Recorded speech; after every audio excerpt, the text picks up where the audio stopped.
Hola, en esta oportunidad yo quisiera hablar un poco de el cálculo diferencial, sobre cómo se enseña, qué se enseña del cálculo diferencial, por qué se enseña. Quizá no sea capaz de responder todas esas preguntas, pero sí tal vez que surja en quien me escucha la idea de buscar una respuesta a todo esto que estoy planteando. No la que yo dé, porque posiblemente yo dé una errónea o posiblemente no dé ninguna. En el mare magnum de todo lo que digo, en ocasiones la coherencia no es lo primordial, sino un cierto dejo de incoherencia es lo que a veces cabe en un discurso que pretende ser espontáneo y no tan formalista. Bien, entonces en esta ocasión quiero hablar del cálculo diferencial. Voy a partir de una cita que viene en este libro, que quizá no se vea el título del libro. El título se llama Publicación de la novena reunión centroamericana y del Caribe sobre formación de profesores e investigación en matemática educativa. Este libro tiene una idea central, bueno, al menos en el artículo que voy a leer hay una idea central. El artículo se titula Hacia un rediseño del discurso didáctico del cálculo. Se percibe siempre una cierta molestia con cualesquiera formulación ya un tanto anquilosada del cálculo. De hecho, el cálculo, la teoría del cálculo, la reflexión alrededor del cálculo, surge con George Berkeley cuando critica la manera en cómo Newton introduce la idea de fluxión. No es rigurosa desde el punto de vista lógico, no es rigurosa de acuerdo a los estándares, de acuerdo a las normas que según Berkeley establecía la teología, que sí se atenía a un discurso lógico aristotélico, pero el cálculo newtoniano no. Entonces, esa fue una de las primeras críticas, una de las primeras manifestaciones de que con el cálculo siempre hay algo que nos deja impertérritos. Bien, entonces voy a leer alguna cita de este señor porque dice cosas muy interesantes y que voy a correlacionar con lo que podemos denominar las reformas universitarias. Bien, va la cita, dice así. De entrada, estamos de acuerdo por algún motivo, aunque es un autor único, dice estamos. ¿Quiénes estamos? Él y quién más, no sé, pero él es autor único. Pero bueno, así dice. Así de entrada, estamos de acuerdo con quienes piensan que el problema de momento es en 1995, esa es la fecha de este libro. De momento, no es cómo enseñar, no es cómo enseñar. El problema de momento no es cómo enseñar, sino ante todo qué enseñar. En el caso del cálculo, ¿qué es lo que se debe de enseñar? ¿Y cómo se le debe de enseñar? Posteriormente, más adelante, nos recuerda que la epistemología es una manera, al menos así como ellos la entienden, estos teóricos de la matemática educativa, la epistemología es una manera de realizar recortes no arbitrarios sobre los saberes de los sabios para adecuarlos al discurso del aula. Esa sería la profesión de quien escribe libros para la enseñanza. Reinterpretar el discurso académico, erudito, de los que sí saben hacer las cosas, reinterpretarlo para podérselo enseñar a quienes pues realmente no lo saben. Esa es la idea de lo que es un docente de acuerdo a lo que nos dicen estos señores. Es decir, un docente siempre está tratando de reinterpretar lo que está ocurriendo en el mundo de la investigación. Entonces, la auténtica reforma dentro de una universidad es la que hacen los docentes en el aula cuando modifican, vivifican, reinterpretan los saberes de los sabios, los saberes eruditos, para llevarlos precisamente a las aulas. Esas serían las reformas. Una reforma universitaria consistiría en facilitar estos procesos y sería una reforma continua, porque continuamente en este mundo tecnologizado, capitalista y asesino, como dicen algunos, constantemente están apareciendo nuevas ideas en el mundo de la investigación científica. Las revistas de matemáticas no cesan de salir de las prensas. Bueno, ya hoy día no cesan de aparecer en los monitores. Pero bueno, eso es lo que sería el concepto o la idea de una reforma desde abajo, desde el salón de clases, tomando en cuenta única y exclusivamente los saberes eruditos reinterpretados para su enseñanza. Esa sería una idea. Otra idea de reforma es la idea que viene desde arriba, el discurso desde arriba, el discurso de los burócratas que lo único que leen son resúmenes y plantean y postulan que van a transformar el universo. Pues sí, tienen dinero, pero no lo saben usar. Pues sí, creen que pueden hacer las cosas, lo creen, las intentan echar adelante y a final de cuentas no funcionan. No funcionan porque lo que postulan está mal diseñado desde su inicio. No se van a reformar los contenidos de las aulas desde los saberes burocráticos, si es que se pueden llamar eso saberes. Desde los hábitos burocráticos, desde los malos hábitos burocráticos, no se transforma una universidad y ni siquiera un jardín de niños. Pero bueno, eso lo vemos muy seguido. No surgen las transformaciones desde abajo. Y además, esas transformaciones, esa imagen de que surgen, pues es un tanto equivocada. Las transformaciones de la enseñanza son constantes, continuas. Los docentes deben estar siempre, o bueno, esa es la idea, deben estar siempre leyendo revistas de ciencia, si son docentes de ciencia, y a reinterpretarlas e integrarlas en su discurso pedagógico en el salón de clases. Eso es lo que deberían de hacer los docentes, pero bueno, no sé si lo hagan. Ahí queda esa idea un tanto optimista, un tanto utópica, aquí utópica en un sentido peyorativo, utópico como lo que no existe, aunque debería de existir, utópico como aquello que le platicaba Rafael Gitlodeo a Tomás Moro. Allá en Utopía existe esto y esto, allá en Utopía, aquí no. En la Inglaterra de la época de Moro todo estaba mal y podríamos hacer exactamente lo mismo, una analogía, entre la utopía que acabo de mencionar, donde los docentes constantemente están enriqueciendo su discurso porque leen continuamente en el saber erudito y lo reinterpretan, esa es la utopía, es lo que deberían de hacer, si lo comparamos con lo que efectivamente hacen, docentes sobrecargados de trabajo, docentes a los que no se les paga, docentes manipulados por los poderes estatales, los poderes y las autoridades universitarias, etcétera, que hacen todo menos dedicarse a leer, porque pues para leer se necesita cierta bonomía espiritual, cierta tranquilidad, no estar constantemente pensando en la movilización y en esa falacia todavía peor que es la transformación de la realidad social.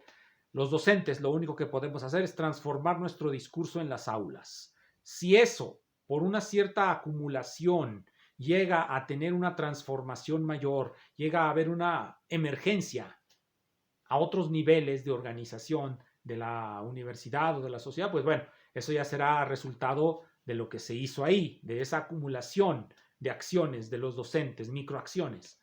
Pero lo que sí no va a ser es que desde arriba se nos imponga un discurso y se transforme, eso no va a pasar. Bien, entonces, para hablar del cálculo, hay una cierta, pues, necesidad de estar transformando esa enseñanza porque en sí mismo el cálculo es algo complicado e involucra conceptos difíciles de percibir, sobre todo si no se es riguroso en la exposición de estos. Vamos, lo voy a ejemplificar de una manera muy sencilla.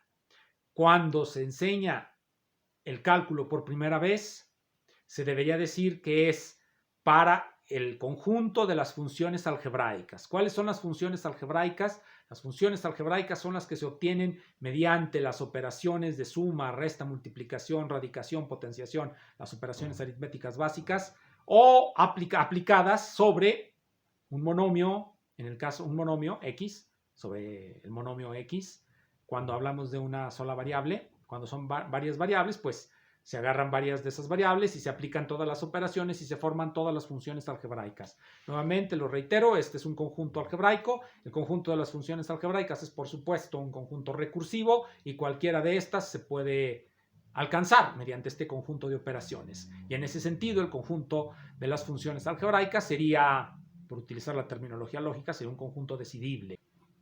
Pero eso generalmente no se dice porque las presentaciones no son rigurosas. Segundo, una vez que tenemos el conjunto de las funciones algebraicas, dentro de ese conjunto, la operación de límite se define como la sustitución en la función del valor al cual se quiere evaluar, en el cual se quiere evaluar la función. Se sustituye obviamente después de un conjunto de transformaciones algebraicas que impidan la aparición de contradicciones. Recordemos que en el conjunto de las funciones algebraicas la contradicción se representa como 0 sobre 0. Esa es la contradicción. Vamos a ilustrarlo de una manera muy sencilla con un ejemplo, pues un ejemplo realmente pues elemental que todos han visto. Así es que no estamos descubriendo el hilo negro. Vamos a colocar aquí límite de x cuadrado menos 1 entre x menos 1 cuando x tiende a 1. Es un ejemplo, pues diríamos, perfectamente elemental. Si somos ingenuos y sustituimos, como dije, límite es sustituir el valor x, aquí está x, sustituimos el valor 1. Si hacemos la sustitución directa, nos va a quedar 1 menos 1 entre 1 menos 1, que nos da 0 sobre 0.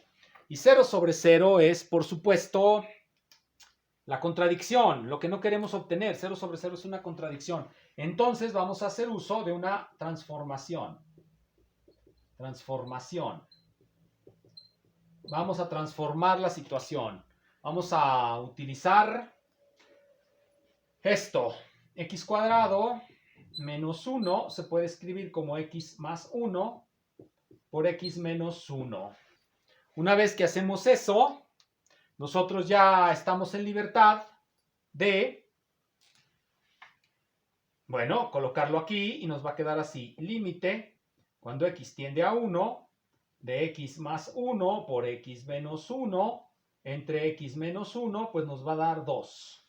Porque este se va y x más 1 sustituimos directamente y nosotros notamos que esta definición de límite es la definición operacional que generalmente se va a utilizar en el conjunto de las funciones algebraicas.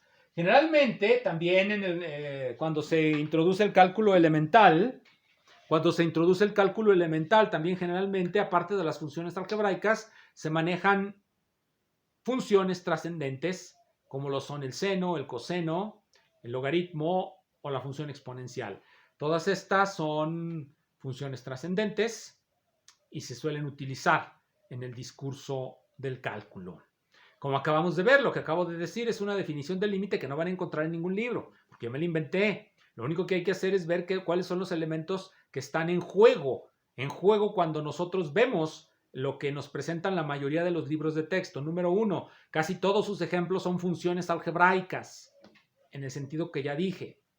El límite se entiende estrictamente, como lo acabo de decir, sustitución del valor en la función después de un conjunto de transformaciones algebraicas para evitar la contradicción. Eso es todo.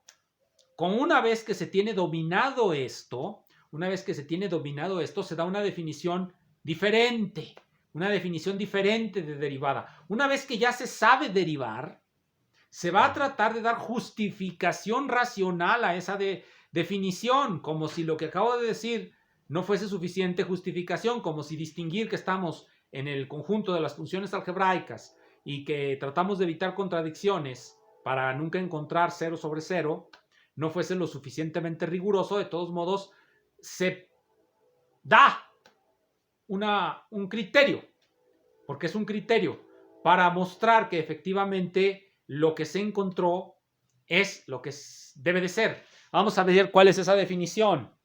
Miren, la definición es así. Voy a introducir esto para abreviar. x0 lo voy a escribir como f de x menos f de x0 entre x menos x0. Eso es solamente una abreviatura para escribir la definición. ¿Cómo vamos a entender esto? Límite cuando x tiende a x0 de delta de x, x0 igual a, lo teníamos antes, aquí estamos en el caso de una variable. En más variables, pues obviamente será más complicado. Decimos que esta es la definición de límite. La podemos entender como la acabo de explicar, en el conjunto de las funciones algebraicas con 2 o 3 funciones trascendentes, cuyos límites calculamos por otros medios, otros trucos geométricos. Pero bien, hay una definición que nos dice que para todo epsilon, aquí se pone para todo epsilon, vamos a ponerla, la definición de Weierstrass, para todo epsilon mayor que 0, existe un delta mayor que 0, tal que si x menos x0 es menor que delta de x, x0, epsilon, este es el módulo de continuidad, que es una función que puede depender de la manera en cómo nos aproximamos, es decir, los puntos cercanos a x y epsilon.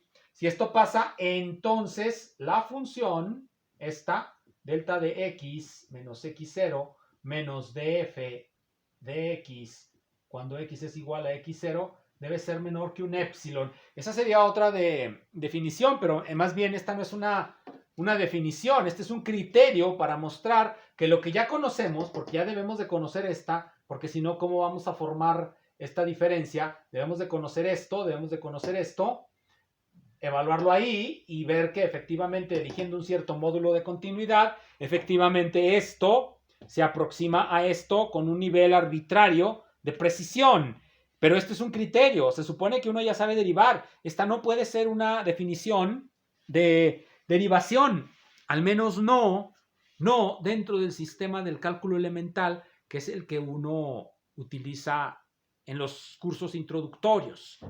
En los cursos introductorios la noción de límite es la que acabo de decir y esa se reconstruye muy fácilmente viendo los libros de texto, viendo lo que hacen, lo que efectivamente hacen, no dejándonos llevar por las definiciones que rara vez usan. La definición que acabo de dar, la definición de Weierstrass, es una definición aritmética, así se denomina aritmética, que surge para darle salida, para evitar el uso de las cantidades infinitesimales. Las cantidades infinitesimales y las cantidades infinitamente grandes, vamos a llamarlo así, las cantidades infinitamente grandes y las cantidades infinitamente pequeñas, generalmente no existen en el conjunto de los números reales.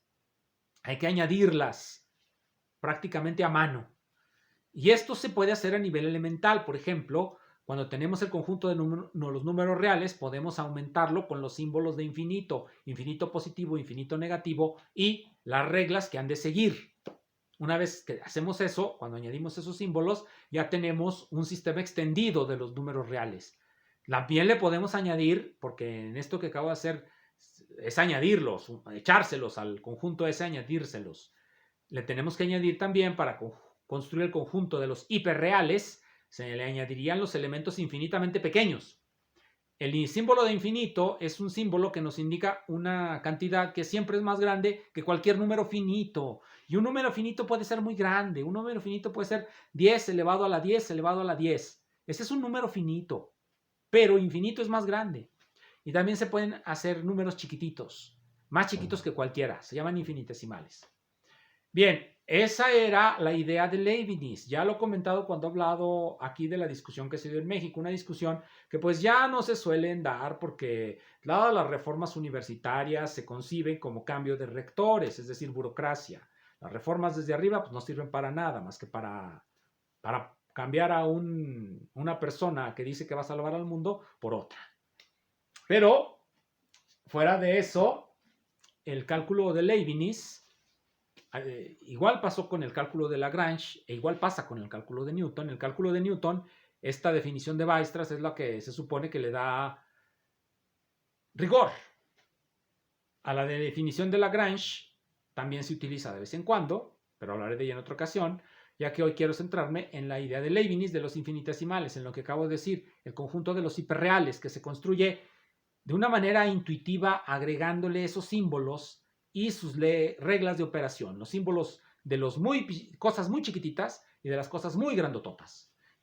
Este libro es donde se fundamenta el análisis no estándar de Abraham Robinson. Es el libro donde se introduce rigurosamente el cálculo de las cantidades infinitamente pequeñas e infinitamente grandes. Construye lo que se denomina el conjunto de los hiperreales.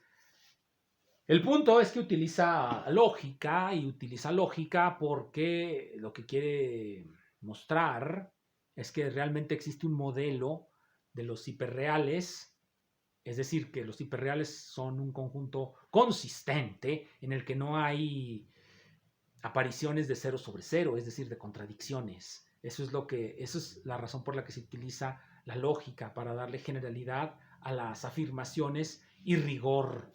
Hay algunos que en México han querido introducir esto, por ejemplo, este libro, La Génesis y la enseñanza del cálculo de Carlos Simas y Luis Moreno. Ellos aquí no utilizan lógica, por lo tanto se puede considerar que es un libro muy, muy elemental, que pues prácticamente cualquiera puede leer. Y ellos se basan en otro libro que tengo aquí, este sí utiliza lógica, que se llama Cálculo Infinitesimal, de James Henle y Eugene Kleinberg. Libros muy recomendables para todos los que quieran realmente hacer una reforma del cálculo. A veces uno debe de actuar por su cuenta para reformar las cosas. Si en el aula los profesores están más preocupados por salir a marchar a las calles, por participar en congresos de reforma que van a llevar a la elección de nuevos diputados, que a su vez van a prometer que van a transformar la enseñanza y así sucesivamente en reformas que no llevan a nada, más que a un dispendio de dinero, uno puede tomar las cosas, su propio destino en sus manos, aunque se escuche muy individualista, y realmente ponerse a leer libros donde se note cuál es la reforma de ese cálculo, que en las aulas pues sigue anquilosado en muchos casos en discusiones que hace mucho que fenecieron. Muchísimas gracias.